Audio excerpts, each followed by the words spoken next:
اتجمدت في مكاني. حاولت افتح الباب لكن كان مقفول كويس. بدأت احس ان اللي حصل مش صدفة. بصيت حواليا، كل حاجة فيها غبار وتقيلة، بس حسيت ان المكان بيراقبني. قربت من الدفتر اللي عليه اسمي وبدأت أقلب في صفحاته، بس استغربت. لقيت أسامي ناس تانية كتير، وأسامي بعضها كان مألوف بالنسبة لي. كان فيهم برضو اسم جارنا القديم، وكمان اسم المربية بتاعتي اللي كانت معايا وانا صغيرة. حتى اسم والدتي كان موجود. بس الأغرب إن جنب كل اسم مكتوب تم التسليم. ما بقيتش فاهمة يعني ايه تم التسليم. ده معناه إننا جزء من حاجة؟ أنا حقيقي مش فاهمة أي حاجة. وفجأة سمعت من ورا الرفوف صوت بيقول لي بهدوء: ياسمين، ما كانش المفروض توصلي للمرحلة دي. لفيت بسرعة، لقيت ست كبيرة في السن، شعرها أبيض ولبسها بسيط لكن ملامحها مألوفة. قلت لها بخوف: انت عايدة؟ هزت راسها وقالت: أنا اللي كنت بحاول أحميكي من زمان، لكن فضولك وصلك للي كنت ناسياه. سألتها: ايه اللي أنا كنت ناسياه؟ وازاي اسمي في الدفتر؟ ومين بعتلي الهدية؟ أنا اللي كنت بحاول أحميكي من زمان، لكن فضولك وصلك للي كنتي ناسياه. لكن مش كلنا عرفنا الحقيقة. قربت مني ومدت ايديها وورتني صورة دي وانا طفلة. بس بس مين دول اللي انا متصورة جنبهم؟ دي صورة لناس كبيرة انا معرفهمش، ومش بابا وماما. قالت لي: دي عيلتك الحقيقية، ودي اللحظة اللي اتسلمتي فيها لعيلة تانية علشان يحموكي من مصيرك الحقيقي. اتصدمت. ايه الكلام ده؟ يعني ايه عيلة تانية؟ يعني انا طلعت متبناه؟ يعني في عيلة تانية خدتني تربيني؟ وايه المصير اللي انتي بتتكلمي عنه؟ لكن قبل ما تسكت قالت لي: قدامك اختيارين يا ياسمين، ترجعي لحياتك القديمة وتنسي كل ده، او تكملي تعرفي الحقيقة كاملة، بس وقتها مفيش رجوع. وقفت ساكتة، قلبي بينده على الحقيقة بس عقلي مرعوب. لو قررتي تعرفي الحقيقة، في مفتاح هتلاقيه في الصندوق، خديه، هيوصلك لبداية الحقيقة. لكن لو قررتي تنسي وتكملي حياتك، ارجعي لعيلتك، عيلتك اللي انت عايشة معاهم، وانسي كل ده وكأنك لا شفتي هدية ولا حتى قابلتيني. بس انا من حقي اعرف الحقيقة، حتى لو الحقيقة دي هتصدمني، بس من حقي اني اعرفها. على الاقل حاجات كتيرة قوي فاتت كان نفسي اعرفها، وكان جوايا اسئلة كتيرة بس ما كنتش بلاقي لها اجابة. دلوقتي بس هلاقي اجابات كتيرة لاسئلة كانت جوايا، وانا قررت ان انا اكمل. قررت اكمل. قررت اعرف الحقيقة اللي كان لازم اعرفها من زمان. فتحت الصندوق، لقيت جوه الصندوق مفتاح وورقة مكتوب فيها عنوان. أخدت الورقة والمفتاح وأنا عمالة أفكر: يا ترى فعلا أنا عايزة أعرف الحقيقة ولا بلاش أعرفها؟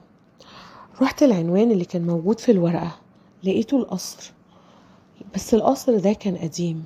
فتحت بالمفتاح، دخلت جوه القصر.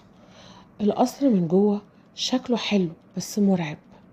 لقيت على الحيطان صور كتيرة قوي، منها صورتي اللي كانت مع عايدة، بس مع الاتنين كبار اللي انا برضو معرفش دول مين. قعدت ادور جوه القصر لحد ما لقيت اوضة مكتب. دخلتها وفتحت كل الادراج، طلعت كل الاوراق اللي فيها، وندمت اني طلعت كل ده.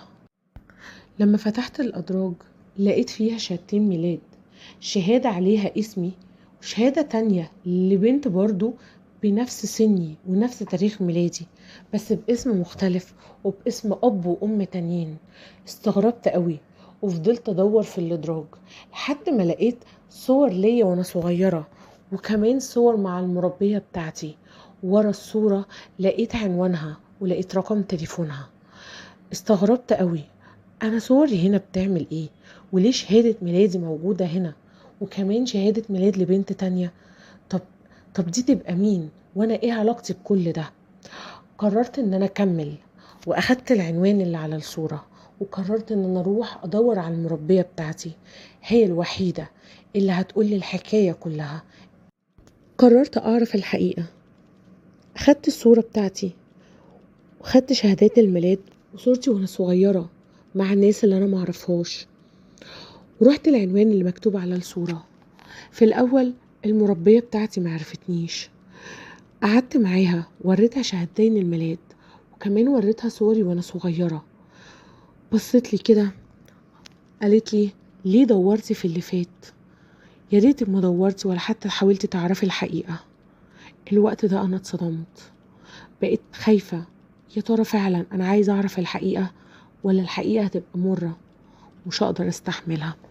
سألتها قلت لها ارجوكي ارجوكي قوليلي ايه الحقيقة، قوليلي بالظبط مين اللي في الصور دول، وشهادة الميلاد دي بتاعت مين؟